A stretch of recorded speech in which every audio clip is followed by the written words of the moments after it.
கிறிஸ்துக்கள் அன்பார்ந்தவர்களே, சிறப்பாக நம்முடைய திருச்சபையில் பேராய முழுவதுமாக ஒவ்வொரு ஆண்டும் ஜூன் மாதம் வாலிபர் ஞாயிறாக மாதமாக கொண்டாடப்படுகிறது. ஆனால் இப்பொழுது இருக்கின்ற இந்த கொரோனா பாதிப்பினாலே நாம் கூட வர முடியவில்லை. இருப்பினும் நம்முடைய திருச்சபையின் வாலிபர் ஐக்கிய சங்கத்தினர் இதை யூடியூப் மூலமாக செயல்படுத்தலாம் என்ற ஆலோசனைப்படி இன்றைக்கு நடைபெறுகிற இந்த கூடுகையில் உங்கள் அனைவரையும் அன்போடு வரவேற்றுக் கொள்வதில் மிக்க மகிழ்ச்சி அடைகின்றேன். சிறப்பாக இதை ஒழுங்கு செய்திருக்கிற வாலிபர் ஐக்கிய சங்க பொறுப்பாளர்களையும் பங்கேற்றிருக்கிற அனைவரையும் வாழ்த்துகின்றேன். இந்த நிகழ்வு கடவுளால் ஆசீர்வதிக்கப்படவும் இதை கேட்கிற பார்க்கிற பிள்ளைகள் வாழ்விலே ஆண்டவர் மாற்றத்தை ஏற்படுத்தும்படியாக நாம் இந்த சிறப்பு கூடுகைக்காக ஆண்டவரை நோக்கி நாம் உற்சாகம் செய்வோம். மகா இறக்கம் கிருபை நிறைந்த பரிசுத்த நல்ல கடவுளே, இந்த மனமகிழ்ச்சியான நேரத்திற்காக நமக்கு நன்றி செலுத்துகின்றோம். உங்களுடைய பிள்ளைகளாக எங்களை நீர் அழைத்து இந்த உலகத்திலே உனக்கு சாட்சிகளாக வாழ நீர் எங்களை கிருபை பாராட்டுகிறீர். அதற்காக நன்றி ஆண்டவரே. இப்பொழுது கூட வாலிபர் ஐக்கிய சங்கத்தின் மூலமாய் நடைபெறுகிற இந்த சிறப்பு கொடுமைக்காக நன்றி செலுத்துகின்றோம். காணொலி மூலமாக இதை பார்க்கிற ஒவ்வொரு பிள்ளைகளோடும் நீர் பேசும்படியாக ஜெபிக்கிறோம். இந்த செய்தியை கேட்கிற ஒவ்வொரு வாலிப பிள்ளைகள் மத்தியிலும் ஆண்டவரை கிரியேட் செய்து உங்களுடைய பிள்ளைகளாய் வாழ நீர் கிருபை பாராட்டும்படியாக ஜெபிக்கிறோம். பாடுகிற பாடல்கள், பிள்ளைகள் நடித்து காண்பிக்கிற செய்திகள், உங்களுடைய திருமறையில் அடிப்படையில் பகிர்ந்து கொள்கிற செய்திகள் அனைத்தையும் நீர் ஆசீர்வதித்தார். ஆண்டவரை ஆங்காக இருக்கின்ற இதை பார்க்கிற ஒவ்வொரு வாலிப பிள்ளைகளையும் நீர் ஆசீர்வதிப்படியாக ஜெபிக்கிறோம். திருச்சபை குடும்பங்களோடு உடைய பிரசன்னம் நிறைந்திருக்கும்படியாக கொண்டாடுகிறோம். இயேசு கிறிஸ்துவின் ஜெபிக்கிறோம் எங்கள் பரிசுத்த நல்ல கடவுளே, ஆமென்.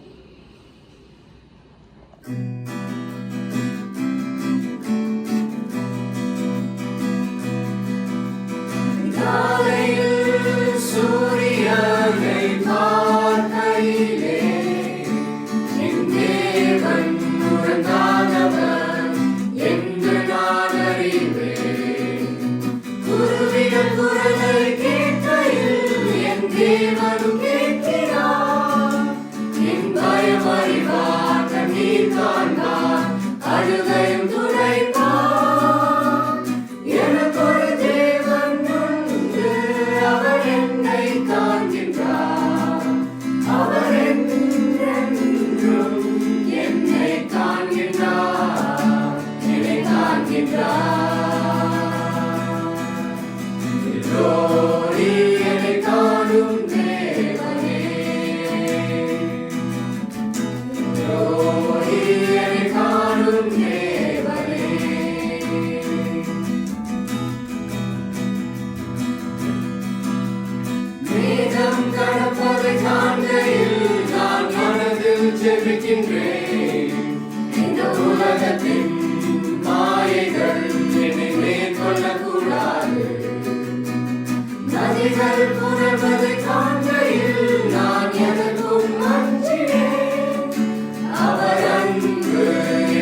trust till the end. I'll praise him each hour in my last dying breath. Shall sing of my soul's best friend. The danger, the tempest forever is over. My anchor is holding, I'm safe evermore. The gladness for rapture is mine. The waters receding, the danger is past. I'm feeling so happy, I'm anchored at last. I'm anchored in love divine.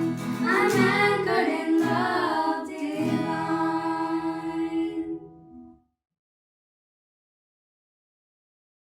வாசிக்க வேண்டிய வேத பாடம் தானியேல் 3ஆம் அதிகாரம் வசனங்கள் 13 முதல் 30 வரை.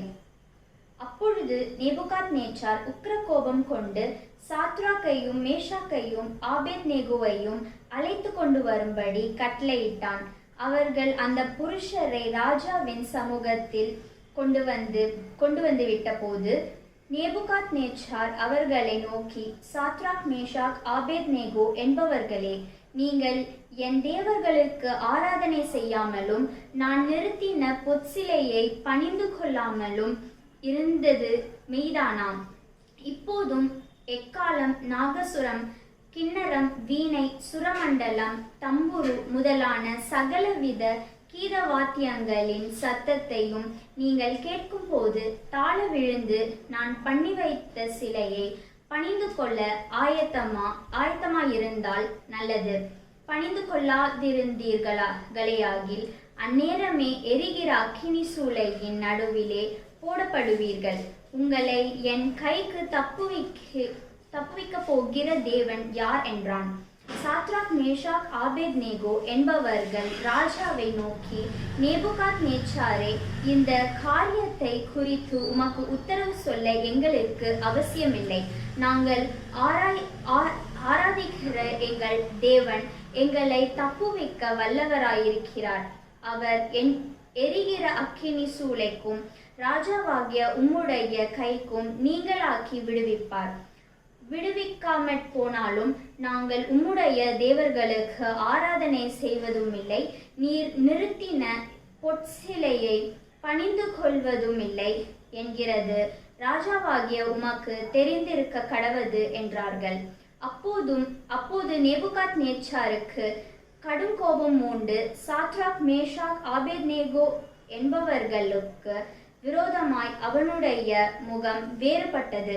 சூளையை சாதாரணமாய் சூடாக்குவதை பார்க்கிலும் 7 மடங்கு அதிகமாய் சூடாக்கும்படி உத்தரவு கொடுத்து சாத்ராக் மேஷாக் ஆபேத்நேகோ என்பவர்களை எரிகிற அக்கினி சூளையிலே போடுவதற்கு அவர்களை கட்டும்படி தன் இராணுவத்தில் பலசாலிகளாகிய புருஷருக்கு கட்டளையிட்டான். அப்பொழுது அவர்கள் தங்கள் சால்வைகளோடும் நிசார்களோடும் பாகைகளோடும் மற்ற வஸ்திரங்களோடும் கட்டப்பட்டு எரிகிற அக்கினி சூளையின் நடுவிலே போடப்பட்டார்கள். ராஜாவின் கட்டளை கடுமையாயிருந்தபடியினாலும் சூளை மிகவும் சூடாக்கப்பட்டிருந்தபடியினாலும் அக்கினி ஜுவாலையானது சாத்ராக் மேஷாக் ஆபேத்நேகோ என்பவர்களை தூக்கி கொண்டு போன புருஷரை கொன்று போட்டது. சாத்ராக் மேஷாக் ஆபேத்நேகோ எனும் அந்த 3 புருஷரும் கட்டுண்டவர்களாய் எரிகிற அக்கினி சூளையின் நடுவிலே விழுந்தார்கள். அப்பொழுது ராஜாவாகிய நேபுகாத்நேச்சார் பிரமித்து தீவிரமாய் எழுந்திருந்து தன் மந்திரிமார்களை நோக்கி, 3 புருஷரை அல்லவோ கட்டுண்டவர்களாக அக்கினியிலே போடுவித்தோம் என்றான். அவர்கள் ராஜாவுக்கு பிரதியுத்தரமாக, ஆம் ராஜாவே என்றார்கள். அதற்கு அவன், இதோ 4 பேர் விடுதலையாய் அக்கினியின் நடுவிலே உலாவுகிறதை காண்கிறேன். அவர்களுக்கு ஒரு சேதமுமில்லை. 4ஆம் ஆளின் சாயல் தேவபுத்திரனுக்கு ஒப்பாயிருக்கிறது என்றான்.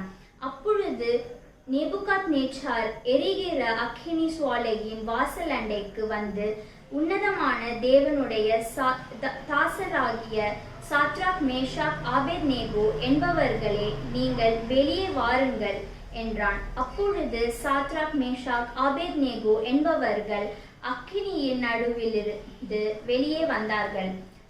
தேசாதிபதிகளும் அதிகாரிகளும் தலைவரும் ராஜாவின் மந்திரிகளும் கூடி வந்து அந்த புருஷருடைய சரீரங்களின் மேல் அக்கினி பலன் செய்யாமலும் அவர்களுடைய தலைமயிறு கருகாமலும் அவர்களுடைய சால்வைகள் சேதப்படாமலும் அக்கினியின் மனம் அவர்களிடத்தில் வீசாமலும் இருந்ததை கண்டார்கள். அப்பொழுது நேபுகாத்நேச்சார் வசனித்து சாத்ராக் மேஷாக் ஆபேத்நேகோ என்பவர்களுடைய தேவனுக்கு ஸ்தோத்திரம், அவர்கள் தங்களுடைய தேவனை தவிர வேறொரு தேவனையும் சேவித்து பணியாமல் அவரையே நம்பி ராஜாவின் கட்டளையை தள்ளி தங்கள் சரீரங்களை ஒப்புக்கொடுத்ததினால் அவர் தமது தூதனை அனுப்பி தம்முடைய தாசரை விடுவித்தார். ஆதலால் சாத்ராக் மேஷாக் ஆபேத்நேகோ என்பவர்களுடைய தேவனுக்கு விரோதமாக தூஷண வார்த்தையை சொல்லுகிற எந்த ஜனத்தானும் எந்த ஜாதியானும் எந்த பாஷைக்காரனும் துண்டித்து போடப்படுவான், அவன் வீடு எருக்களமாக்கப்படும் என்று என்னாலே தீர்மானிக்கப்படுகிறது.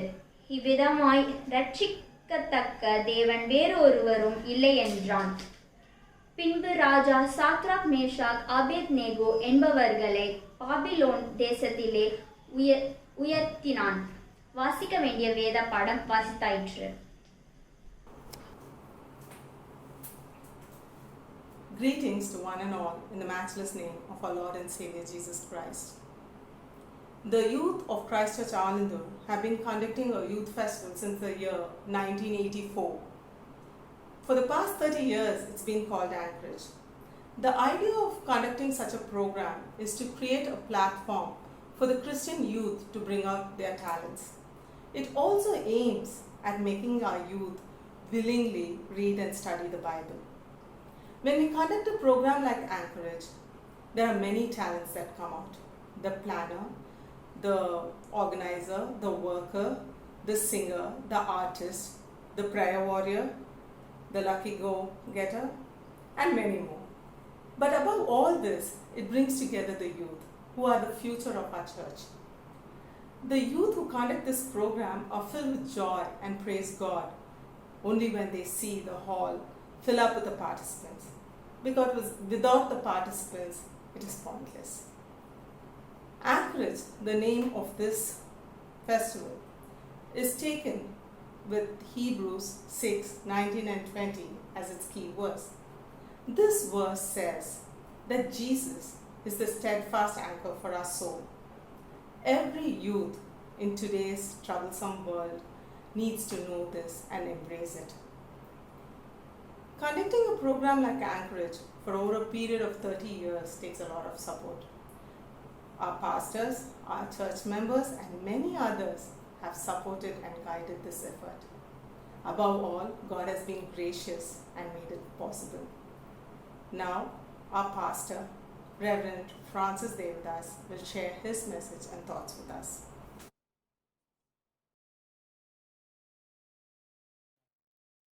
கிறிஸ்துவுக்குள் அன்பார்ந்தவர்களே, மீண்டுமாக காணொலி மூலமாய் உங்கள் அனைவரையும் சிறப்பாக திருச்சபையின் வாலிப பிள்ளைகளையும் இந்த காணொலி மூலமாக பார்க்கிற அனைத்து வாலிப பிள்ளைகளையும் திருச்சபையின் சார்பாக வாழ்த்துதலை மிக்க மகிழ்ச்சி அடைகின்றேன்.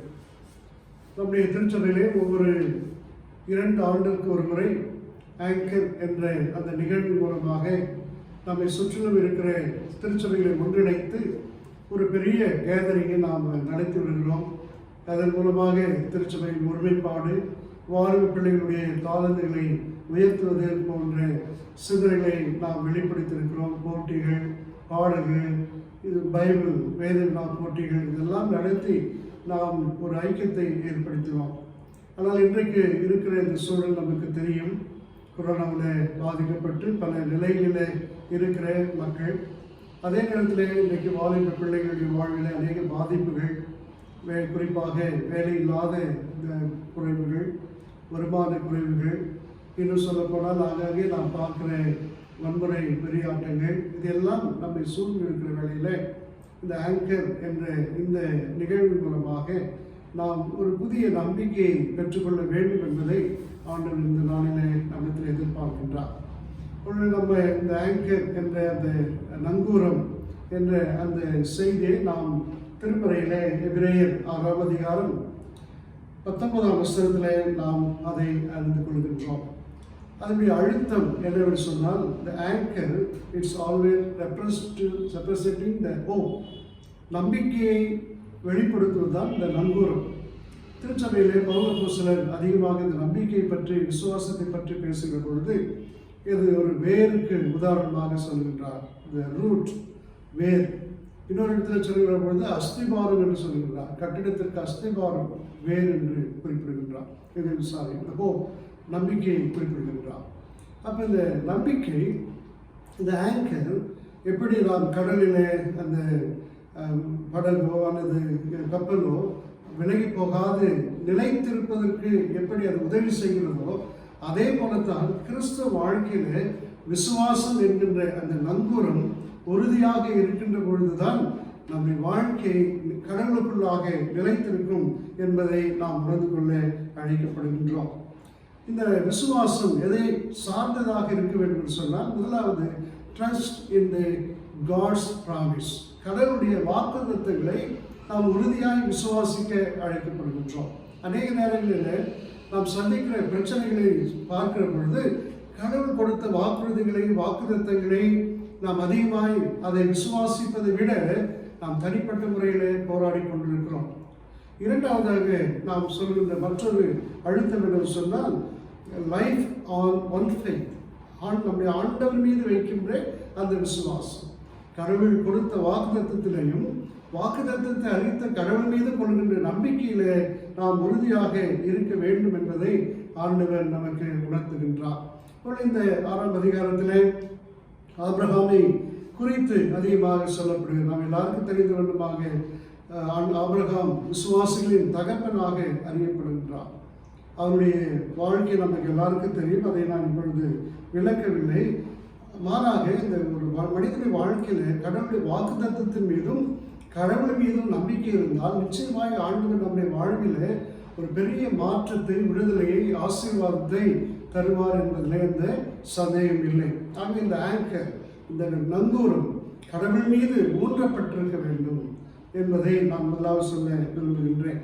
ஒருவேளை இந்த சில நேரங்களில் நமக்கு இருக்கிற ஒரு பெரிய சோதனை என்று சொன்னால், நாம் நினைத்து கொண்டிருக்கிறோம் இந்த உலக பிரகாரமான இந்த வெல்த்ஸ், அந்த நலன்கள், உலக நலன்கள் மீது நாம் வைக்கிற நம்பிக்கை என்பது நிலையற்றது. Wealth is weak hanger. நாம் வைத்திருக்கிற அந்த பொருட்கள் மீது நாம் கொள்கிற நம்பிக்கை இருக்கிறது, அது மிகவும் வீக்கானது, அது நிலையற்றது. நாம் பார்க்கிறோம், எத்தனையோ பேர், எத்தனையோ வசதி படைத்தவர்கள் தன்னுடைய இன்னுயிரை காப்பாற்றிக் கொள்ள முடியவில்லை. ஏன்? பணம் இருக்கிறது, எல்லா வசதியும் இருக்கிறது, அவைகளை காப்பாற்ற முடியவில்லை. ஏன்னா நான் சொல்றது, ஆண்டவர் மீது நம்பிக்கை வைக்கிற பொழுது அந்த இழப்புகளை கூட நாம் ஏற்றுக்கொள்கின்ற மன உறுதி நமக்கு கிடைக்கும் என்பதைத்தான் நான் சொல்ல விரும்புகின்றேன். அப்படின்னு சொன்னால் நம்முடைய நங்கூரம் அல்லது ஆங்கர் அல்லது நம்முடைய விசுவாசம் எதை சார்ந்ததாக இருக்க வேண்டும் என்று சொன்னால், கடவுளுடைய ஞானத்தை நாம் சார்ந்திருக்க வேண்டும். அதுதான் கடவுளை சார்ந்து வாழ கடவுள் நம்மை அழைக்கின்றார். Depend on God. எல்லா நேரத்திலையும் நம்முடைய விசுவாசம் கடவுள் மீது கட்டப்பட்டிருக்க வேண்டும். இரண்டாவது கரேஜ். ஆண்டவர் நமக்கு கொடுத்திருக்கிற அந்த ஆற்றலை ஆண்டவருடைய திருப்பணிக்கு பயன்படுத்த வேண்டும். அன்பு, இந்த ரிலேஷன்ஷிப், இவைகளிலே தான் நம்முடைய விசுவாசம் ஊன்றப்பட்டிருக்க வேண்டும் என்பதை இந்த நாளிலே நாம் உணர்ந்து கொள்ள ஆண்டவர் நம்மை அழைக்கின்றார். ஆகவே உலகம் சார்ந்தவர்களாக அல்ல. அதுதான் பவுல் சொல்கின்றார், நீங்கள் மேலானவற்றை நாடுங்கள். மேலானவைகளை பெற்றுக்கொள்வதற்கு அன்பு, உறவு, ஆண்டவர் மீது கொள்கின்ற நம்பிக்கை, இவைகள் தான் நம்மை உயர்த்தும் என்பதை ஆண்டவர் நமக்கு உணர்த்துகின்றார். ஆகவே இவைகளை மையப்படுத்தி நான் இன்றைக்கு வாசிக்கின்ற தானியேலின் புஸ்தகத்திலே நம்ம எல்லாருக்கும் தெரிந்த நிகழ்ச்சி தான். அதை ஒரு சில காரியங்களை நான் குறிப்பிட விரும்புகின்றேன். அந்த தானியேல் நிகழ்ச்சி நமக்கு தெரியும். குறிப்பாக அந்த பாபிலோனிலே இவர்கள் அடிமைகளாக இருக்கின்றார்கள், சிறைப்பிடிக்கப்பட்டிருக்கிறார்கள். அப்படிப்பட்ட சூழ்நிலையிலே நேபுகாத்நேச்சர் அவர்கள் ஒரு பெரிய வெண்கல சிலையை உருவாக்குகின்றார். அதில் நாம் வாசிப்போம், முதலாவது வசனத்தில் நாம் அதை அறிந்து கொள்கின்றோம். ஆக இந்த பாபிலோன் நாட்டில் இருந்த பெரிய நேபுகாத்நேச்சர் அரசு தான் நிறுவிய சிலையின் அர்ப்பணிப்புக்கு எல்லாரையும் அழைக்கின்றார். அழைத்து அங்கே கொடுக்கப்பட்ட ஒரு கட்டளை என்று சொன்னால், அந்த கீதவாதிகளெல்லாம் வாசிக்கப்படுகின்ற பொழுது எல்லோரும் அதை வணங்க வேண்டும் என்றுதான் அங்கே அவர்களுக்கு பெரிய கட்டளை. அதை மீறுகிறவர்கள் நெருப்பிலே போடப்படுவார்கள், அக்னி ஜுவாலையிலே தூக்கி எறியப்படுவார்கள், அவர்கள் அழிந்து போவார்கள். ஆனால் இஸ்ரேல் மக்கள், அல்லது குறிப்பாக இந்த தானியேல், சாத்ராக், மேஷாக், ஆபேத்நேகோ இவர்கள் கடவுள் மீது கொண்ட நம்பிக்கையில் அவர்கள் உறுதியாக இருந்தார்கள். அதை தான் இன்றைக்கு நான் மையப்படுத்த, குறிப்பாக இந்த வாலிப காலங்களில் இந்த வாலிபர்களாக இருந்த இந்த மூவரும், குறிப்பாக அதோடு இணைந்த தானியேல் அவர்களும் எந்த அளவுக்கு ஆண்டவர் மீது நம்பிக்கை கொண்டிருந்தார்கள். கடவுளை தான், அரசை தான் வணங்க வேண்டும் என்று கட்டளை பிறப்பிக்கப்பட்ட பொழுது இவர்கள் அதை ஏற்க மறுக்கின்றார்கள். இந்த அடிப்படையில் நாம் வாசிக்கின்ற பகுதியிலே ஒரு சில காரியங்கள், குறிப்பாக அந்த அரசனுடைய கட்டளையை அங்கே சொல்லப்படுகிறது. நாம் எல்லாருக்கும் தெரிந்த ஒன்றுதான். அங்கே இஸ்ரேல் மக்களை பொறுத்தவர்களும் அவர்களுக்கு இருந்த ஒரு நம்பிக்கை என்றால், கடவுளுடைய கட்டளையில் அவர்கள் கை கொள்ள வேண்டும். யாத்திராகவும் 20ஆம் அதிகாரம் அதில் நமக்கு தெரியும் 10 கட்டளைகள் கொடுக்கப்பட்டிருக்கிறது. அதில் 3 முதல் கட்டளை, 2 கட்டளை என்று சொன்னால் ஆண்டவரை மாத்திரம்தான் நம்ம வழிபட வேண்டும், வேறு ஒன்றையும் நாம், வேறே தேவர்கள் நமக்கு இல்லை, நாம் யாரையும் வழிபடக்கூடாது என்பதுதான் இஸ்ரேல் மக்களுக்கு இருந்த ஒரு நம்பிக்கை. அதில் அவர்கள் உறுதியாக இருந்தார்கள். கிறிஸ்துக்கள் அன்பார்ந்தவர்களே, இன்றைக்கு கூட பல நேரங்களில் நம்முடைய நம்பிக்கை அசைக்கப்படுகிறது, அச்சுறுத்தல்கள் வருகிறது. ஆனால் நாம் உண்மையாக நாம் வழிபடுகிற, நாம் ஏற்றிருக்கிற இயேசு கிறிஸ்துவை நாம் எந்த அளவுக்கு விசுவாசிக்கிறோம் என்பது நமக்கு முன்பாக இருக்கின்ற ஒரு கேள்வியாக இருக்கிறது. ஆகவே அந்த விசுவாசத்தில் அவர்கள் உறுதியாக இருந்ததினாலே தான் அவர்கள் என்ன செய்கிறாங்க பார்த்தீங்கன்னா, முதலாவது அவருடைய விசுவாசத்தை வெளிப்படுத்தும்படியாக அவர்கள் அங்கே செயலாற்றுகிறார்கள் என்பதை நாம் அறிந்திருக்கிறோம்.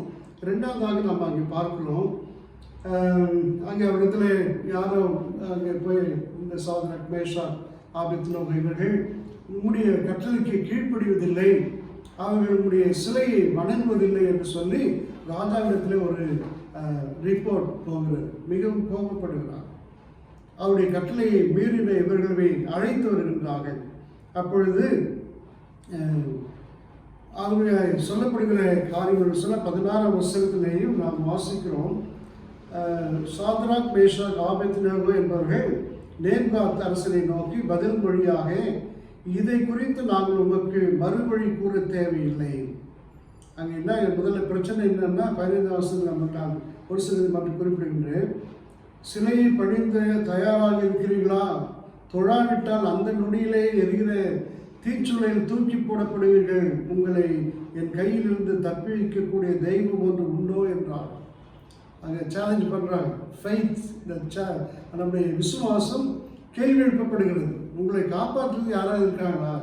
நான் என்ன பண்ண போகிறேன், உங்களை தீயிலே தூக்கி எறிய போகிறேன் என்று சொல்லும் பொழுது அந்த 3 பேரும் மிக ஸ்ட்ராங்காக சொல்கிறார்கள், நான் இதை பற்றி உங்களுக்கு சொல்ல வேண்டிய அவசியத்துக்கெல்லாம் நான் பதில் சொல்ல வேண்டிய அவசியம் இல்லை, ஆனாலும் நான் உங்களுக்கு சொல்கிறேன் என்று அங்கே சொல்கிறார். அப்படின்னா இந்த அதிகாரத்தின் முன்பாக, இந்த சில அந்த ஆதிக்க சக்திகளின் முன்பாக பயந்தவர்களாக அல்ல, துணிவுடன் நிற்கிறார்கள். இந்த வாலிப காலங்களில் அநீத சக்திகளுக்கு எதிராக நிற்பதும், ஆண்டவருக்கு எதிராக வருகின்ற சிந்தனைகளை, செயல்களை நாம் எதிர்த்து போராடுவது என்பதுதான் நமக்கு முன்பாக இருக்கின்ற விசுவாச போராட்டம்.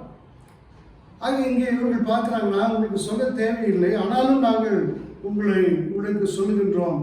இந்த முன்னேற்றத்தில் பார்த்தீங்கன்னா, they disobey the rulers, the worldly power. அது விசுவாசத்தினுடைய இன்னொரு வாழ்க்கை முறை என்னன்னா, disobey the worldly power. இந்த ஆதிக்க சக்திகளுக்கும் அடிமை சக்திகளுக்கும் ஆண்டவருக்கு எதிரான சக்திகளுக்கும் நாம் கீழ்ப்படிய கூடாது. அது நமக்கு முன்பாக இருக்கின்ற ஒரு சேலஞ்ச். ஆகதான் இவர் சொல்கின்றார்கள், இது நமக்கு எல்லாருக்கும் தெரிந்த ஒன்றுதான்.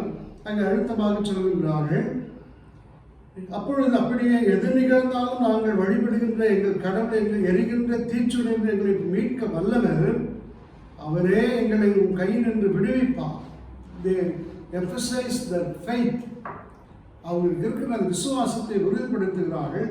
அது அப்படியே பார்க்கணும். அப்படியே அவருக்கு மனமில்லை என்று போனாலும், அரசே, நாங்கள் உன்னுடைய தெய்வங்களை வழிபட மாட்டோம், நீர் நிறுவிய பொற்சிலையை நாங்கள் தொழப்போவதில்லை, இது உமக்கு தெரிந்திருக்கட்டும். சேலஞ்ச் பண்றாங்க பாருங்க. இந்த யூத்து தான், அவங்க யாரும் பெரிய ஆட்கள் கிடையாது, இந்த வாலிப பிள்ளைகள். இது தெரிஞ்சுக்கங்க, எங்கள் கடவுள் எங்களை விடுவிக்க வல்லவர், அப்படியே அவர் விடுவிக்கவில்லை என்று சொன்னாலும் நாங்கள் உங்களுடைய தெய்வங்களையோ நீர் நிறுத்திருக்கிற இந்த பொற்சொல்லையோ நாங்கள் வணங்க மாட்டோம் என்று சொல்லி மிக தைரியமாக அவர்கள் அங்கே தன்னுடைய விசுவாசத்தை வெளிப்படுத்துகிறார்கள். கிறிஸ்துவர்கள் அன்பானவர்களே, இது நமக்கு முன்பாக வைக்கப்படுகிற ஒரு பெரிய ஒரு கேள்வி. நாம் எந்த அளவுக்கு இப்படிப்பட்ட சக்திகளுக்கு எதிர்த்து நிற்கிறோம்? வாலிப பிள்ளைகளாய், ஆண்டவருடைய விசுவாசிகளாய், நம்மை அழைத்த ஆண்டவருக்கு எந்த அளவுக்கு நாம் உண்மை உள்ளவர்களாக இருக்கின்றோம்? இங்கே பார்க்கிறோம், நாங்கள் வழிபடவில்லை, நாங்கள் வணங்க மாட்டோம் என்று சொன்னால், they are totally submission their life to God. தங்களுடைய வாழ்வை முழுமையாய் கடவுளுக்கு அர்ப்பணிக்கின்றார்கள். நாங்கள் ஒருவேளை காப்பாற்றப்படுவோம், அப்படியே காப்பாற்றப்படவில்லை என்று சொன்னாலும் நாங்கள் இந்த சிலையோ உங்கள் கடவுளையோ வணங்க மாட்டோம் என்று சொன்னால், அவனுக்கு இருந்த அந்த ஒப்படைப்பு, அவனுக்கு இருந்த அந்த அர்ப்பணிப்பு அவருடைய வாழ்க்கையில் மிக மிக அவசியம். இன்னைக்கு கொஞ்ச நாள் இப்படி இருக்கலாம், கொஞ்ச காலம் அப்படி இருக்கலாம், அல்லது நேரத்துக்கு ஏற்றபடி இருக்கலாம் என்பது கிறிஸ்தவ வாழ்க்கை அல்ல, நம்பிக்கை அல்ல. இன்னைக்கு எத்தனை சேலஞ்சஸ் நாம் சந்தித்துக் கொண்டிருக்கிறோம். இதனுடைய நம்முடைய வாட் இஸ் அவர் ரெஸ்பான்சிபிள், அதை நாம் எப்படி மேற்கொள்கிறோம்? இங்கே இவர்கள் அதை எதிர்த்து நிற்கிறார். நம்ம பார்க்குறாங்க, இதை கேட்டு நேர்கார்த்த சாத்ராக் மேஷாக் ஆபேத்நேகோ ஆகியோர் மீது வெகுண்டு எழுந்து அவனது முகம் சினத்தால் சிவந்தது. வழக்கத்தை விட 7 மடங்கு நெருப்பு இடச் செய்கிறார், ஜுவாலையை அதிகப்படுத்துகிறார். கிறிஸ்துக்கள் அன்பார்ந்தவர்களே, உண்மையான விசுவாசிகளுக்கு நிச்சயமாக உபத்திரவங்கள் உண்டு என்பதை நாம் மறந்துவிடக்கூடாது. நான் வசதியாக இருக்கிறேன், மகிழ்ச்சியாக இருக்கிறேன், ஆசீர்வதிக்கப்பட்டிருக்கிறேன், எல்லாத்தையும் எனக்கு கொடுத்திருக்கிறார் ஆண்டவர் என்று சொல்லிக்கொள்வது விசுவாசம் அல்ல. கிறிஸ்துவுக்காக நான் இந்த துன்பத்தை ஏற்றிருக்கிறேன், என்னுடைய குறைவுகளை நான் ஏற்றுக்கொண்டிருக்கிறேன், ஆண்டவருக்காக நான் துன்பத்தை பெற்றிருக்கிறேன் என்று சொல்லிக் கொள்வதுதான் உண்மையான நம்பிக்கை. அதுதான் பவுல் அப்போஸ்தலன் தன் வாழ்க்கையில் மிகப்பெரிய பட்டியலிடுகின்றார். நான் பசியாயிருந்தேன், தூக்கமின்மையாயிருந்தேன், அடிக்கப்பட்டேன், ஏன் சாகிற அளவுக்கு 40 அடிக்கு குறைய நான் அடிக்கப்பட்டேன், வீதியிலே வீசப்பட்டேன். அது இந்த விசுவாசத்திற்கான அடையாளங்கள் தான் இவைகள் என்பதை நாம் மறந்துவிடக்கூடாது. ஆகவே எவைகளை குறித்து நாம் பெருமையாக பேசுகிறோம்? இயேசு கிறிஸ்து உலகத்திலே ஒரு வாலிபனாக வாழ்ந்த பொழுது பிதாவின் சித்தத்தை நிறைவேற்றுவதற்காக துன்புற்றார், வேதனையுற்றார், அடிக்கப்பட்டார், ஏன் சிலுவையிலே அறையப்பட்டார். ஏன்? பிதாவின் மீது அவர் கொண்டிருந்த நம்பிக்கை, ஆண்டவரின் சித்தத்தை நிறைவேற்றுவதிலே கிறிஸ்துவுக்கு இருந்த அந்த ஒப்படைப்பை நாம் அறிந்திருக்கிறோம். ஆகவே கிறிஸ்துவின் சீடர்களாக, பிள்ளைகளாக அழைக்கப்பட்டிருக்கிற நாம் எந்த அளவுக்கு ஆண்டவரை நாம் மகிமைப்படுத்துவதாக இருக்கிறோம். ஒருவேளை நீங்கள் இந்த சிலையை வணங்க மாட்டோம் என்று சொன்ன உடனே சில நமக்கு என்ன நினைக்கிறோம்? இந்த சிலைகள் என்றால் விக்கிரக வழிபாடு என்று மாற்ற நாம் சிந்திக்கிறோம். ஆனால் இந்த விக்கிரக வழிபாடு என்பது இன்றைக்கு பல வடிவங்களில் நம்மிடத்தில் இருக்கிறது. இன்றைக்கு பணம் ஒரு விக்கிரமாக இருக்கிறது. பணம், அதிகாரம், அந்தஸ்து, இன்னும் சொல்ல போனால் இந்த ஜாதிய சிந்தனைகள், இவைகளெல்லாம் இன்றைக்கு விக்கிரகங்களாக மாறப்படுகிறது.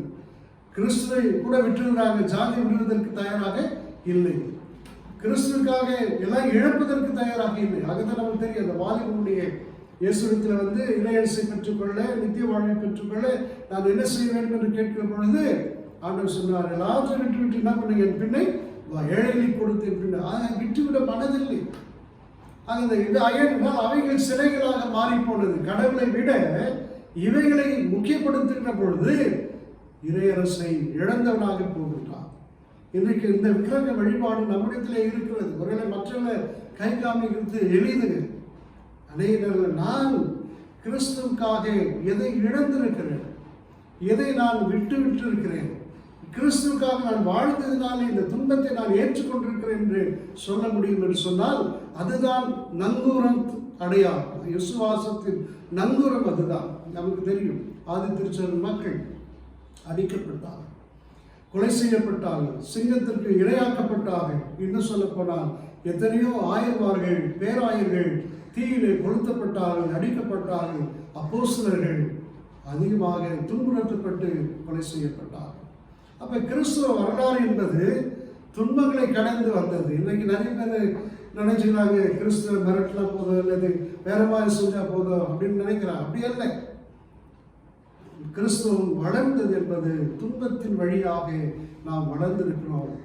ஆகவே கிறிஸ்துக்கள் அன்பானவர்கள் இங்கே இவர்கள் சொல்கிறார்கள், நாங்கள் அந்த தீக்கு தீயினுடைய அந்த சக்தி அதிகமாக 7 மடங்கு.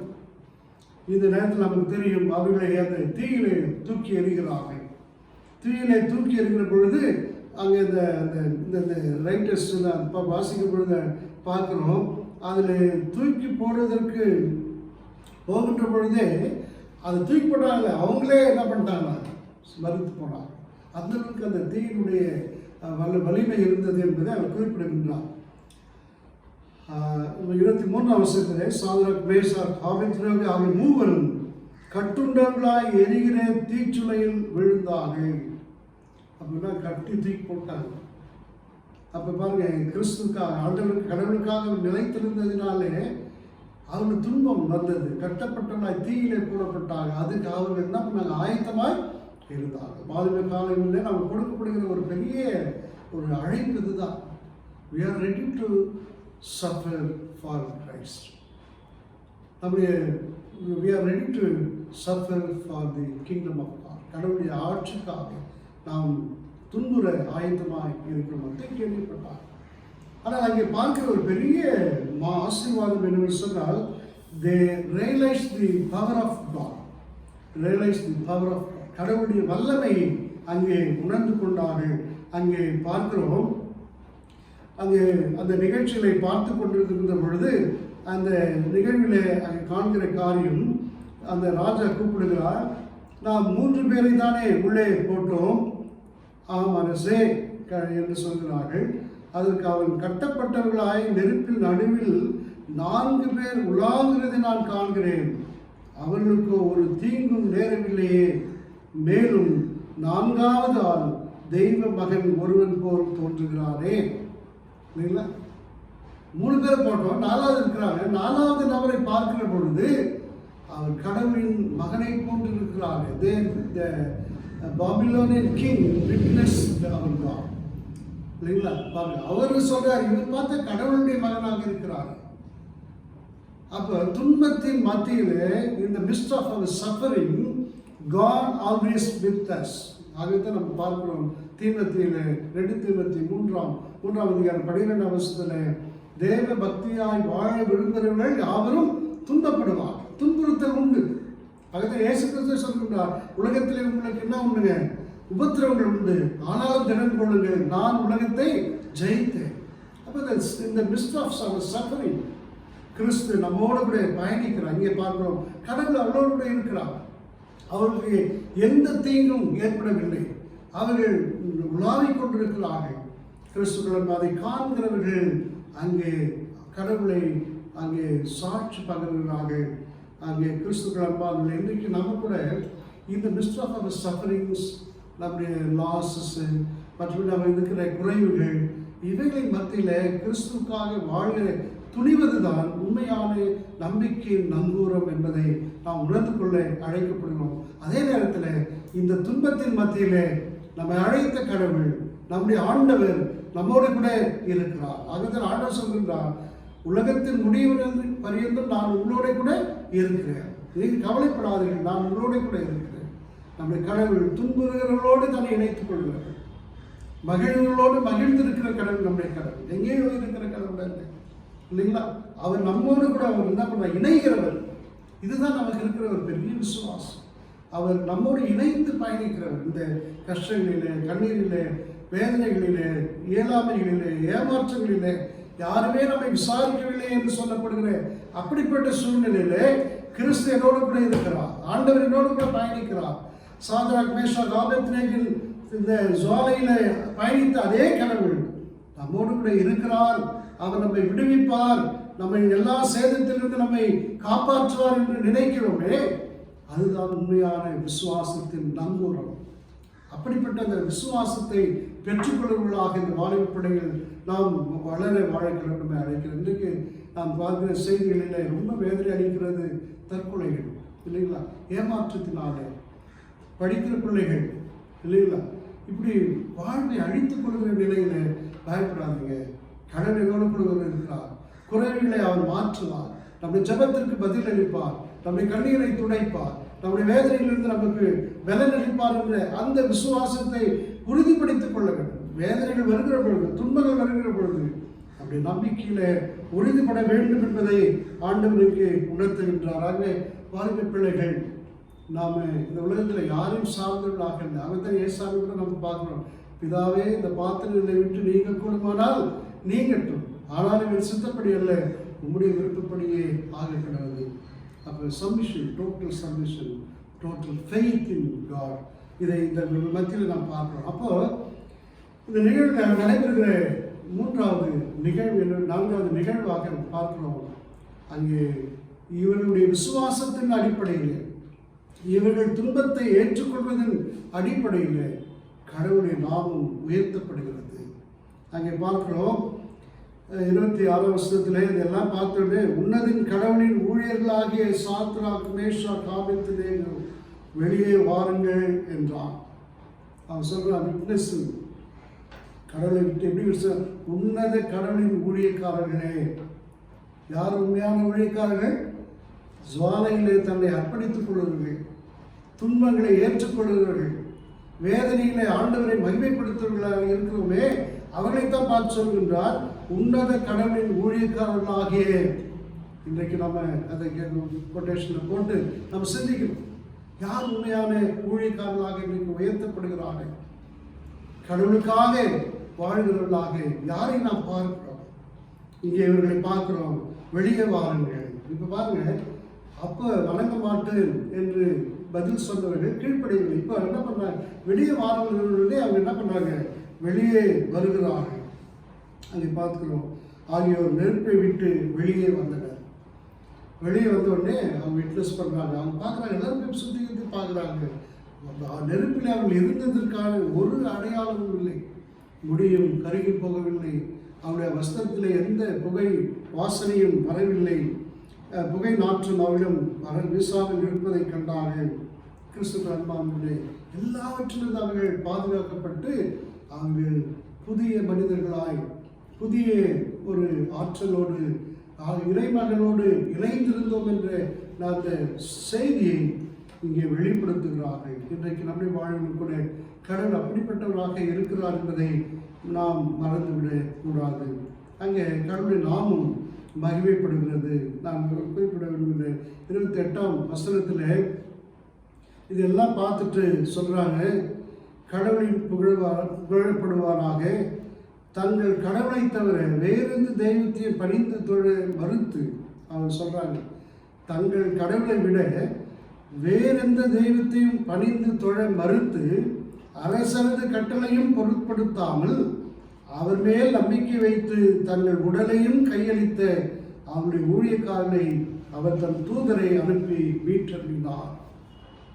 யாருக்கு விட்னஸ் பண்றது, யாருக்கு குளோரிஃபை பண்றதுன்னா, நான் தான் என்று நினைத்துக் கொண்டிருந்த நேபுகாத்நேச்சர், என்னை தவிர வேறு ஒருவரை வணங்கக்கூடாது என்று சொன்ன அந்த நேபுகாத்நேச்சர் சொல்கின்றார், தங்கள் கடவுளை தவிர வேறு ஒருவரை வணங்க மாட்டேன் என்று தங்களையே நெருப்பிலை விடுவதற்கு ஆயத்தமாயிருந்த அவர்களை கடவுள் தன் தூதரை கொண்டு என்ன பண்ணாங்க? மீட்டறினார். அப்ப கடவுள் நம்மை மீட்கிறவர் என்பதை யார் சொல்றதுக்கு? நம்ம சொல்ற மற்றவர்களை சொல்கிறார்கள். இன்னைக்கு அது நமக்கு தெரியும், நம்ம சபை இருக்கிறது, எத்தனை பேர் இதை கிராஸ் பண்ணிட்டு போகிறாங்க. எத்தனையோ மற்ற சமயத்தை சார்ந்த பிள்ளைகள் வந்து ஜெபிக்கிறார்கள், கண்ணீரோடு இருக்கிறார்களே. நம்முடைய ஆண்டவர் விடுவிக்க வல்லவர், தேவைகளை சந்திக்க வல்லவர் என்பதை அவர்கள் விசுவாசிக்கிறார்கள். இன்றைக்கு கிறிஸ்தவர்களாக நாம் எந்த அளவுக்கு அந்த விசுவாசத்திலே ஊன்றப்பட்டிருக்கிறோம். அங்கே பார்க்கிறோம், அவரே மீட்டெழுந்தார் என்று சொல்லி அங்கு சொல்கின்ற காரியம் என்று சொன்னால், இறுதி கடைசி பகுதியை வாசிக்கிறோம், இவ்வளமாய் மீட்கின்ற ஆற்றல் படைத்த கடவுள் வேறொருவரும் இல்லை என்றார். இவ்விதமாய் மீட்கிற ஆற்றல் பெற்ற கடவுள் வேறொருவரும் இல்லை. அப்ப சாத்ராக் மேஷாக் ஆபேத்நேகோ இவரிடத்தில் இந்த விசுவாச உறுதிப்பாடு இப்பொழுது அந்த ராஜாவுக்கு கிடைக்கிறது. அவர்தான் கடவுள், அவர்தான் மீட்க வல்லவர் என்கிற அந்த உறுதிப்பாட்டை பெற்றுக் கொள்கிறார். அதுபோலதான் இன்றைக்கு நாமும் கூட நாம் வாழ்கின்ற வாழ்வின் நிமித்தமாய் பிறர் நம்மிலே வாழ்கிற கடவுளை சாட்சி பண்றது. அதுதான் கிறிஸ்துவ வாழ்க்கை, அதுதான் உண்மையான விசுவாசம், அதுதான் உண்மையான விசுவாச பயணம். இங்கே வேறே கடவுள் இல்லை என்று சொல்லி அங்கே அவர்களை ஆண்டவரை அந்த கடவுளை அவர்கள் உயர்த்துகிறார்கள். கிறிஸ்துக்கள் அன்பார்ந்தவர்களே, நமக்கு இதை நான் புதிய பாட்டில் இயேசுவை பற்றி பார்க்கிறோம். சிலுவையிலே தொங்கிக் கொண்டிருந்த இயேசுவை பார்த்து அங்கே இருந்த போர்ச்சவர்கள் ஏழப்பட்டினார். ஆனால் 100க்கு அதிபதியோ அவர் சொல்றார், யோசிப் சொல்றாங்க, இவரே தேவனுடைய குமார் இல்லைங்களா? யாரு? சிலுவையிலே தொங்கிக் கொண்டிருக்கிற ஆண்டவரை பார்த்து சொல்கிறார், இவர் தான் மேசியா, இவர் தான் கடவுளின் மகன். அந்த அளவுக்கு விசுவாசம். ஏன்னா இன்றைக்கு நாம் அற்புதத்தின் மீதும் உலக காரியம் மீது நம்ம விசுவாசத்தை கட்டாமல் நம்முடைய ஆண்டவர் எப்பொழுதும் மீட்க வல்லவர், துன்பத்தின் மத்தியிலும் மீட்க வல்லவர், வாழ்வின் தேவைகளை நமக்கு சந்திக்க வல்லவர் என்கின்ற அந்த ஆழ்ந்த நம்பிக்கையை நாம் பெற்றுக்கொள்ள கடவுளை அழைக்கின்றார். குறிப்பாக இந்த வாலிப நாட்களிலே பல காரியங்களை நாம் சிந்தித்து வருகிறோம். இன்றைக்கு நிறைய செய்திகள், நமக்கு செய்திகளுக்கு இன்றைக்கு பஞ்சமே இல்லை. ஆனால் எந்த அளவுக்கு நாம் விசுவாச உறுதியோடு இருக்கிறோம். இந்த சாத்ராக் மேஷாக் ஆபேத்நேகோ தானியேல் கூட நமக்கு தெரியும். அவர்கள் ஆண்டவரை தாங்களை அழைத்த, தெரிந்து கொண்ட, விடுவித்த கடவுள் மீது நம்பிக்கை வைத்தார். இரண்டாவதாக இந்த டிஸ்ஓபே தி வேட்லி பவர், இந்த உலகத்தின் ஆதிக்க சக்திகளுக்கு அவர்கள் அடிப்படையை மறுத்தார். மூன்றாவதாக அவர்கள் கடவுளுக்காக துன்பங்களை ஏற்றுக்கொள்வதற்கு ஆயத்தமாயிருந்தார்கள். அது 7 மடங்காக இருந்தாலும் பரவாயில்லை, நாங்கள் வணங்க மாட்டோம் என்ற அந்த துணிவு இருக்கிறதே, ready to face the suffering, அது நமக்கு முன்பாக வைக்கப்படுகிற ஒரு சேலஞ்ச். மூன்றாவதாக நம்முடைய வாழ்க்கையின் விசுவாச வாழ்க்கை பயணம் பிறரை மாற்ற வல்லதாக இருக்க வேண்டும். Through our faith we must transform others in our faith. மற்றவர்களை நம்முடைய விசுவாச பயணத்தில் இணைக்கிறவர்களாக நாம் இருக்க வேண்டும். அப்படிப்பட்ட ஒரு விசுவாச பயணத்தில், விசுவாச நங்கூரத்தில் நாம் உறுதிப்படுவோம். நம்முடைய திருச்சபை வாலிப பிள்ளைகளையும் இதை கேட்டுக்கொண்டிருக்கிற அனைத்து வாலிப பிள்ளைகளையும் வாழ்த்துகின்ற, இன்றைக்கு பல பிரச்சனைகளை நாம் சந்தித்து வருகின்றோம். வேலைகளா திண்டாட்டம், பொருளாதார வசதி குறைவுகள், ஏழை அதிகமாக்கப்பட்ட நோயின் கொடுமைகள், அநீத சக்திகள் இன்றைக்கு பெருகிக் கொண்டு வருகிற பொழுது கிறிஸ்துவர்களாக நாம் அமைதி காப்பது என்பது கிறிஸ்துவ வாழ்க்கை அல்ல. எங்கெல்லாம் ஆண்டவரின் நாமத்திற்கு எதிராக, இறையரசின் தகவலுக்கு எதிராக பிரச்சனைகள் இருக்கிறதோ, குரல் வருகிறதோ, அங்கெல்லாம் நாம் கிறிஸ்துவை வெளிப்படுத்த வேண்டும். ஆகவே நாம் ஒவ்வொருவரும் கிறிஸ்துவின் பிரதிநிதிகளாக புறப்பட்டு செல்வோம், கிறிஸ்துவுக்கு சாட்சியாய் வாழ்வோம். ஆண்டவர் மீது கொண்டிருக்கிற நம்பிக்கையின் நங்கூரத்தில் உறுதியோடு நாம் நிலைத்திருந்து நாம் ஒவ்வொருவரும் ஆண்டவரின் சாட்சிகளாக திருச்சபைக்கும் குடும்பத்திற்கும் பெற்றோர்களுக்கும் நாம் எப்பொழுதும் மகிழ்ச்சியை கொடுக்கிற பிள்ளைகளாக, நம் சுற்றிலும் இருக்கிற எளியோர்கள், ஏழைகள், தேவைகளோடு இருக்கிறவர்கள், கண்ணீரோடு இருக்கிறவர்கள், வறுமையில் இருக்கிறவர்கள், அவர்களுக்கெல்லாம் கிறிஸ்துவோடு கூட இருக்கிறார் என்ற அந்த நம்பிக்கை தருகிற நம்பிக்கையின் கரங்களாக நாம் புறப்பட்டு செல்வோம். திரியை கடந்து தாமே ஒவ்வொருவரையும் ஆசீர்வதித்து எடுத்து காப்பாராக. ஆமென்.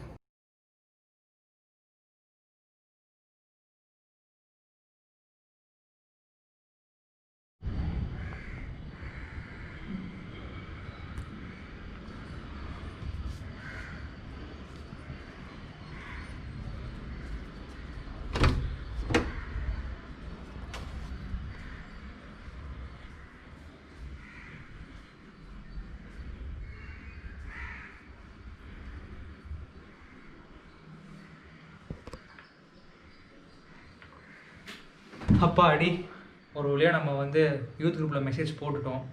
ஆனால் எத்தனை பேர் வர போகிறாங்க, எவ்வளோ பேருக்கு இது யூஸ் ஆக போகுது? வாரமாக நடத்திட்டு இருக்கோம். ஆனால் எத்தனை பேருக்கு இது ரியலாக இம்பேக்ட்ஃபுல்லாக இருக்குது நம்ம ஆன்லைன் மீட்டிங்? ரொம்ப கேள்விக்குறி தான். சரி, ஓகே, நம்ம குரூப்பில் மெசேஜை போட்டுட்டோம், நம்ம மீட்டிங்கை ஆரம்பிச்சிடலாம். அன்பும் இரக்கமுள்ள கர்த்தாவே, கொஞ்சம் வாரமாக யாருமே ஒழுங்காக ஜூம் மீட்டிங் வரதில்லை கர்த்தாவே. இந்த பேண்டமிக் பீரியடில் எங்கள்கிட்ட இருக்க ஒரே பிளாட்ஃபார்ம் இது தான் கர்த்தாவே. இதை கூட எங்களை ஒழுங்காக கண்டக்ட் பண்ண முடியல ஆண்டவரே. அப்பா, எல்லாரும் தங்கள் முழு இதயத்தோடு வரவும், எல்லாருக்கும் இந்த மீட்டிங் ஒரு பிரயோஜனமுள்ளதாக இருக்க நீங்கள் கிருபை செய்யுங்க ஆண்டவரே. அனைத்தையும் உங்கள் பேரில் கேட்டுக்கொள்கிறேன். ஆமேன்.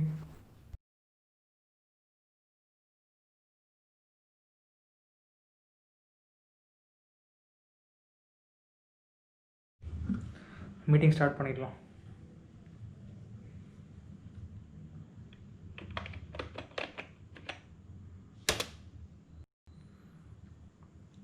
ஏன்னா நான் தானே ஹோஸ்ட்டு, எனக்கு முன்னாடி எப்படி யாரோ இருக்கிறாங்க? ஹலோ, பேசுறது கேட்குதா? ஹலோ, ஏன் பேசவே மாட்டேங்கிறீங்க? ஹலோ, எக்ஸ்கியூஸ் மீ, கேட்குதா? ஹலோ. நான் தான் ஜீசஸ், உன் ஜெபத்தை கேட்டேன். இன்றைக்கி உன் கூட ஆன்லைன் மீட்டிங்கில் இருப்பேன். ஏசப்பா, நீங்களா? இப்போ தான் ஏசப்பா ப்ரேயர் பண்ணி முடித்தேன், அதுக்குள்ளே நீங்கள் வந்திருக்கீங்க. அப்பா, இது ரொம்ப பெரிய மிராக்கலாக இருக்குது ஏசு சுவாமி. என்னால் நம்பவே முடியல கர்த்தாவே. ஏசு சுவாமி, நான் இதை யார்கிட்டயாச்சும் நான் சொல்லி ஆகணும், உடனே சொல்லி ஆகணும். ஏசப்பா, இதுக்கப்புறம் இந்த மீட்டிங் பற்றி எனக்கு கவலையே இல்லைப்பா, நீங்கள் பார்த்துக்க போகிறீங்க.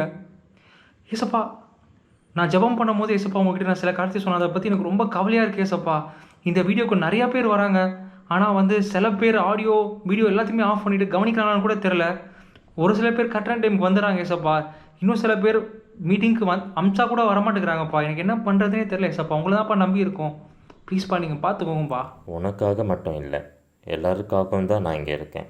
என்னோட சேர்ந்து நீ இந்த மீட்டிங்கை பார்க்க நான் உனக்கு ஹெல்ப் பண்ணுறேன். ஓ, 6 o'clock ஆயிடுச்சு. ஆமாம், யூத் மீட்டிங் இருக்குல்ல. சரி, லிங்க் அனுப்பியிருப்பாங்க, என்னன்னு போய் பார்க்கலாம்.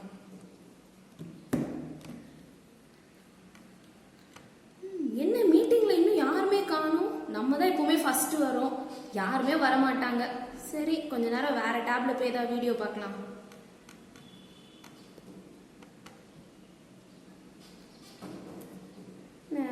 சரி, கொஞ்சம் டைம் ஆயிடுச்சு, மறுபடியும் உள்ளே போய் பார்ப்போம் மீட்டிங் என்ன நடக்குதுன்னு.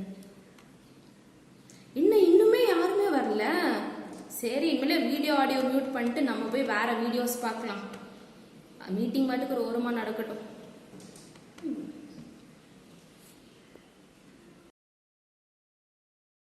லேட் ஆயிடுச்சே. டேய், என்னடா யாருமே காணோம்? நானே லேட்டுன்னு நினச்சேன். டேய் பெஞ்சி, என்னடா யாருமே காணோம்? ஒரே ஒருத்தன் தான் வந்து உட்காந்துருக்கான். எல்லாருக்கும் சொன்னியா இல்லையாடா? டேய், இப்படி இருந்தால் நம்ம சர்ச்சில் என்னடா பதில் சொல்கிறது? யூத் எத்தனை பேர் வந்தால் நான் என்ன பதில் சொல்கிறது? ஒரே ஒருத்தன் தான் வந்தால் தான் சொல்ல முடியும். டேய் பெஞ்சி, தயவுசெய்து எல்லாருக்கும் கால். யூத் பற்றி எல்லாரும் பேசணும்டா. இந்த பேண்டமிக் சுச்சுவேஷனில் யூத் தான் டெக்னாலஜி இப்படிலாம் பேசிட்டு ஜூமில் யாருமே இல்லைன்னா அப்போ என்னடா யோசிப்பாங்க? டேய், கொஞ்சம் போய் கால் பண்ணுறா. சரி, பெஞ்சி போய் உடனே கால் பண்ணுறா, நானும் பண்ணுறேன்.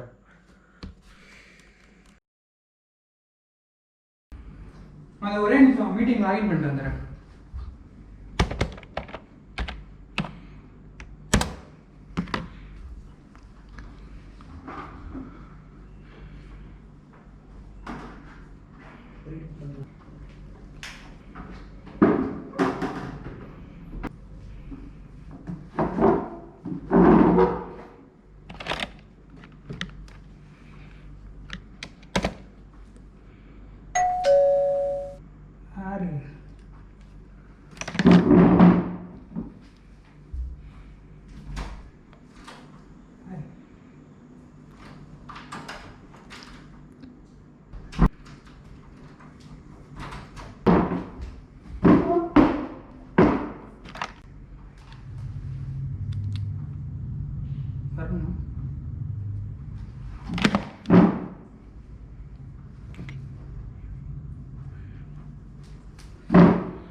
Hello everyone, such a nice thing to see you. இந்த பேண்டமிக்லாம் எப்படி போயிட்டுருக்குது? COVID-19 பயங்கர எக்கச்சக்கமாக நியூஸ், ஃப்ளாஷ் நியூஸ் அது இதுன்னு வந்துகிட்டே இருக்குது, பிரேக்கிங் நியூஸ் வந்துகிட்டே இருக்குது. காலேஜ்லாம் ஒழுங்காக போகிறீங்களா? ஆன்லைன் கிளாஸஸ்லாம் எப்படி போகுது? அட்டண்டன்ஸ் போட்டு தூங்கிடுறீங்களா? இல்லாட்டி கவனிக்கிறீங்களா? நிஜமாகவே கவனித்து படிக்கிறீங்களா? சரி, ஒர்க் எல்லாம் எப்படி போகுது பெஞ்சோ? நல்லா போதா? சரி, எல்லாமே ஒர்க் ஃப்ரம் ஹோம் இல்லையா? சரி, நவ் சடன்லி எல்லா திங்ஸும் எல்லா சுச்சுவேஷனும் ஒரு நியூ நார்மல் சுச்சுவேஷனுக்குள்ளே கடந்து போயிட்டுருக்குறோம். எல்லோரும் நம்ம ஒர்க் ஃப்ரம் ஹோம், வீட்டிலேருந்தே படிக்கணும், வீட்டுக்குள்ளேயே இருக்கணும், மாஸ்க் போட்டுக்கணும், சானிடைசர் யூஸ் பண்ணணும் அப்படிலாம் சொல்லும்போது நிறைய நம்மளுடைய வாழ்க்கை முறையெல்லாம் மாற்றிட்டே வரும். சரி, இன்றைக்கி கூட நம்ம பைபிள்லேருந்து நம்ம ஒரு சின்ன ஒரு தாட், ஒரு மெசேஜ் ஆன்ட்டி உங்களுக்கு ஷேர் பண்ண போகிறேன். இப்போ பாருங்கள், நிறைய பேர் இந்த ஜூம் காலில் அட்டன் பண்ணிகிட்ருக்கிறீங்க. எனக்கு ரொம்ப சந்தோஷம். நிறைய பாய்ஸ் அண்ட் கேர்ள்ஸ் இங்கே இருக்கிறீங்க. சிலர் வீடியோ ஆன் பண்ணியிருக்கிறீங்க, சிலர் வீடியோ ஆஃப் பண்ணியிருக்கிறீங்க, மியூட்டு அன்மியூட். சில காரியங்கள் வந்து உங்கள் பெஞ்சோ ஷேர் பண்ணிகிட்டு இருந்தோம். சிலர் ரெகுலராக வரீங்களா, சிலர் ரெகுலராகவே வர்றதில்லை அப்படின்னு சொல்லிட்டு. பட் இருந்தாலும் ஆன்ட்டி வந்து இதை குறித்து நான் இன்றைக்கி ஜூம் கால் நீங்கள் ஜீசஸுடைய வேர்டை பைபிளை ஸ்டடி பண்ணுறதுக்காக நம்ம எல்லாம் வந்திருக்கிறோம். பட் எந்தெந்த சூழ்நிலையில் எப்படி வந்திருக்கிறீங்க அப்படின்னு சொல்லிட்டு எனக்கு தெரியாது, உங்கள் யூத் செக்ரட்டரிக்கு தெரியாது. பட் இருந்தாலும் ஆண்டவராகிய இயேசு கிறிஸ்துவுக்கு உங்களுடைய உள்ளத்தின் வாஞ்சைகள், சிந்தனைகள் எல்லாமே தெரியும். அதை குறித்து தான் இன்றைக்கி பார்க்க போகிறோம். இன்றைக்கி இந்த பாருங்கள், 1 சாமுவேல் 16ஆம் அதிகாரம் 7ஆம் வசனம் சொல்லுது, கர்த்தர் சாமுவேலை நோக்கி, நீ இவனுடைய முகத்தையும் இவனுடைய சரீர வளர்ச்சியையும் பார்க்க வேண்டாம், நான் இவனை புறக்கணித்தேன். மனுஷன் பார்க்கிறபடி நான் பாரேன், மனுஷன் முகத்தை பார்ப்பான், கர்த்தரோ இருதயத்தை பார்க்கிறார். இந்த இன்சிடெண்ட் எல்லாருக்குமே நல்லா தெரிஞ்ச இன்சிடெண்ட் தான். ஈசாய் வீட்டுக்கு சாமுவேல் தாத்தா வந்து அவங்க பிள்ளைங்களை செலக்ட் பண்ணும்போது இந்த வசனம் வருது இல்லையா? Do not consider his appearance or his height, for I have rejected him அப்படின்னு சொல்லி ஆண்டவர் சொல்கிறாராம். The Lord does not look at the things man looks at, but man looks at the outward appearance, but the Lord looks at the heart. இந்த இடத்துல கூட பிள்ளைங்கள்லாம் அருமையான பிள்ளைங்க டிஃப்ரெண்ட் தாட்ஸோடு வந்து உட்கார்ந்துருக்கலாம். ஒருவேளை சிலர் வந்து ரொம்ப இம்ப்ரெஸ் பண்ணுறதுக்காக நம்ம பாஸ்டரை இம்ப்ரெஸ் பண்ணணும், பிசி மெம்பர்ஸை இம்ப்ரெஸ் பண்ணணும், ரிப்போர்ட் அனுப்பணும், ஃபோட்டோ எடுக்கணும், நம்மளுடைய மேகசினில் பப்ளிஷ் பண்ணணும் அப்படின்ற ஒரு காரியத்தை பரிசேயன் மாதிரி, பரிசேயனும் ஒரு வரி வசூல் பண்ணிக்கிறவனும் போகிறாங்க இல்லையா? லூக்கா 18ஆம் அதிகாரத்தில் இதை பார்க்குறோம். ஃபாரிசி அந்த டேக்ஸ் கலெக்டர், அது மாதிரி ஃபாரிசியோடைய ஆட்டிடியூடோட ஒரு ப்ரைடு, ஒரு அந்த மாதிரி ஒரு ஆட்டிடியூடோட கூட வந்து உட்கார்ந்துருக்கலாம். சிலர் வந்து யோசிக்கலாம், சே எதுக்கு தான் நம்ம வந்திருக்கிறோமோ, இந்த சண்டே ஆனால் வந்து நம்ம யூத் செக்ரட்டரி இப்படி நம்மளை கம்பல் பண்ணி நம்மளை யூத் மீட்டிங்கில் உட்கார வைக்கிறானே அப்படின்னு சொல்லி யோசிக்கலாம். உங்களுக்கு வேறு கமிட்மெண்ட்ஸ் எல்லாம் சைட் பை சைட் நீங்கள் எதாவது பண்ணிகிட்டே இருப்பீங்க. வேறு டிவி வாட்ச் பண்ணிகிட்ருப்பீங்க, ஃபோன் கால்ஸ் அட்டன் பண்ணியிருப்பீங்க, பப்ஜி கேம் ஆடிக்கிட்டே இந்த ஜூம் கால் அட்டன் பண்ணிடலாம், வீடியோ மியூட் பண்ணிவிட்டு உட்காந்துருக்கலாம். ஆனால் சிலர் வந்து உண்மையாகவே ஆண்டவருடைய வசனத்தை நான் கேட்கணும், இன்னும் ஆண்டவரோடு கூட அதிகமாக நெருங்கி நான் இடைப்பட வேண்டும் அப்படின்ற வாஞ்சையோடு கூட நீங்கள் கடவுளுடைய வார்த்தையை கேட்குறதுக்காக உட்காந்துருக்கலாம். எந்த மாதிரி நிலையில் நீங்கள் இருக்கிறீங்கன்னு எனக்கு தெரியாது. பட் கடவுள் பார்க்கிறார். ஆண்டவராகிய இயேசு கிறிஸ்து உங்களுடைய இருதயத்தின் வாஞ்சைகளை அறிகிறார். இதுதான் இன்னைக்கு உள்ள தீம். இந்த வசனம் பாருங்கள், இதெல்லாம் நீங்கள் வந்து அதனால் நீங்கள் இந்த நேரத்தில் உங்களுடைய உள்ளத்தையே ஆராய்ந்து பாருங்கள். ஆண்டவரே, நான் பண்ணுவது, நான் இங்கே வந்து உட்காருவது, வேத வசனத்தை கவனித்து கேட்பது, என்னுடைய உள்ளம் உமக்கு முன்பாக எப்படி இருக்கிறது, நம்மளுடைய ரிலேஷன்ஷிப் காடோட நம்மளோட ரிலேஷன்ஷிப் வந்து எப்படி எந்த அளவுக்கு இருக்கிறது அப்படின்னு சொல்லி நீங்களே வந்து நிதானித்து ஆராய்ந்து அறிந்து பார்க்க வேண்டிய ஒரு தருணம். கண்ணை மூடி நம்ம ஜெபம் பண்ணலாமா? தேங்க்யூ ஸோ மச், இது மாதிரி ஒரு ஆப்பர்ச்சுனிட்டி எனக்கு கொடுத்து என்னையும் கூப்பிட்டு இந்த யூத் மீட்டிங்கில் நீங்கள் advantages of Zoom and the different attitudes of the people அதை பற்றி நம்ம டிஸ்கஸ் பண்ணுறதுக்கு ஒரு சான்ஸ் கொடுத்துருக்குறீங்க. இந்த டெக்னாலஜியை யோசிக்கும்போது அநேக நல்ல காரியங்களும் இருக்குது, கெட்ட காரியங்களும் இருக்குது. ஆனால் பிசாசானவன் நம்ம இப்போ இருக்கிற யூத் டீனேஜர்ஸை தேவையில்லாத நெட் சைட்டுக்குள்ளெல்லாம் கொண்டு போய் சீரழிக்கிறத நம்ம கண்ணு முன்னாடி பார்க்குற இந்த நேரத்தில் நீங்கள் எல்லோரும் யூத் கிரைஸ்ட் சர்ச் யூத்தை சேர்ந்து அழகாக இப்படி ஜூமில் ஒரு ப்ரேயர் ஃபெலோஷிப்பை கண்டக்ட் பண்ணுறது, பைபிள் ஸ்டடி கண்டக்ட் பண்ணுறது எனக்கு ரொம்ப சந்தோஷமாக இருக்குது. தொடர்ந்து இதே மாதிரி நீங்கள் கர்த்தருக்குள்ளே நீங்கள் வளர வேண்டும் என்று சொல்லி உங்களை கேட்டுக்கொள்கிறேன். பார்க்கலாமா? நெக்ஸ்ட் வீக் பார்க்கலாமா? பாய்.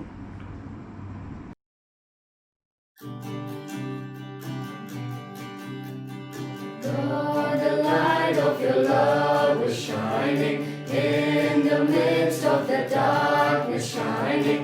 Jesus, light of the world, shine upon us. Set us free by the truth you now bring us. Shine on me, shine on me. Shine, Jesus, shine. Fill this land with the Father's glory. Blaze, Spirit, blaze. Set our hearts on fire. Flow, river, flow. Flood the nations with grace and mercy.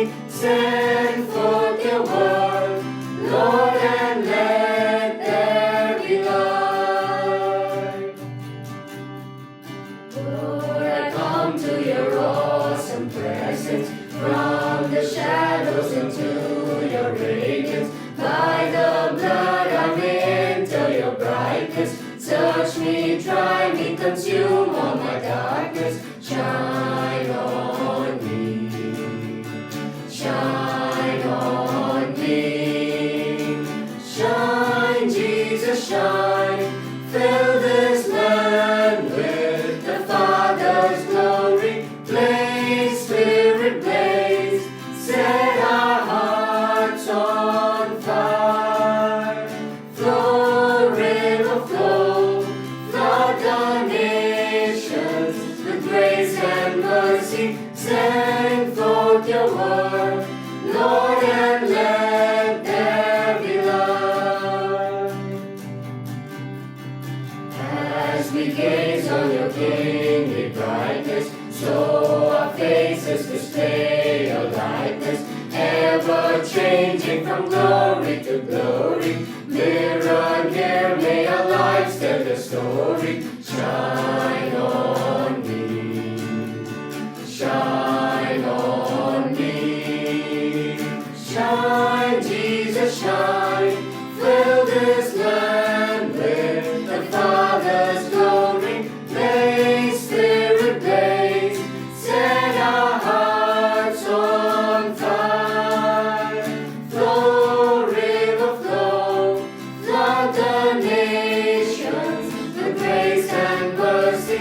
Send forth your word, Lord, and let there be light.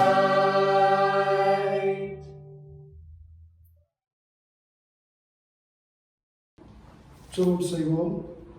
மகா இறக்கமும் கிருபை நிறைந்த பரிசுத்த நல்ல கடவுளே, இந்த மனமகிழ்ச்சியான நாளுக்காய் நன்றியோடு துதிக்கிறோம், ஸ்தோத்திரிக்கிறோம். இந்த காணொலி மூலமாய் எங்களை திருச்சபை வாலிப பிள்ளைகள் வெளிப்படுத்துகிற பலவிதமான செய்திகளுக்காக நன்றி செலுத்துகிறோம். இந்த காணொலி மூலமாக அநேக பிள்ளைகளை, வாலிப பிள்ளைகளை நீர் ஒன்றிணைத்தீர், அதற்காக நன்றி ஆண்டவரே. இது எங்களால் அல்ல, உடைய தூய ஆவியினாலே செயலாற்றும்படியாய் நான் செபிக்கிறோம். இன்றைக்கும் இந்த விசுவாச நங்கூரத்திலே நாங்கள் உறுதியாய் நிலைத்திருக்க உதவி செய்ய செபிக்கிறோம். உங்களுடைய வாக்குத்தத்தத்திலே உம்மீது கொண்டிருக்கிற விசுவாசத்திலே நாங்கள் உறுதியாக இருக்க உதவி செய்யும் ஆண்டவரே. நீர் சொல்கிறவருமாய் உங்களுடைய வார்த்தையை கேட்டு அதன்படி நடக்கிறவர் எவரும் அவர் கற்பாரின் மீது கட்டப்பட்ட வீட்டிற்கு ஒப்பாய் இருக்கிறார். மழையோ காற்றோ வெள்ளமோ எது வந்தாலும் அதை சேதப்படுத்துவதில்லை. அப்படிப்பட்ட அஸ்திபாரத்தை வேற்று நாங்கள் உம்மீது கொண்டவர்களாக இருக்க நீங்கள் பலத்தவர்களாக செபிக்கிறோம். வாலிப காலங்களிலே வருகிற சோதனைகள் ஏமாற்றங்கள், ஆண்டவரே பலவிதமான உலக பிரகாரமான அழுத்தங்கள் எங்களை மேற்கொள்ளாதபடி நான் உண்மை பற்றி கொண்டு வாழ என் தேசம் சாத்ராக் மேஷாக் ஆபேத்நேகோ மூலமாய் நீங்களோடு பேசின வார்த்தைகளுக்காக நடிச்சிருக்கிறோம்.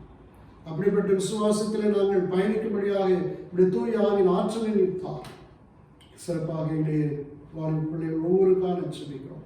பிள்ளைகளுடைய தேவைகளை சந்தியம் ஆண்டவரே, அவளுக்கு இருக்கிற மன தேவைகள் எல்லாற்றையும் அறிந்திருக்கிறேன். நாங்களும் முகத்தை பார்க்கிறோம்.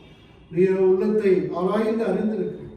அவருடைய உள்ளத்தின் பாரங்கள், தேவைகள், ஜெபங்கள், வேண்டுதல்கள் எல்லாற்றையும் நீர் அவளுக்கு நிறைவாக்கி தந்த ஆண்டவரே.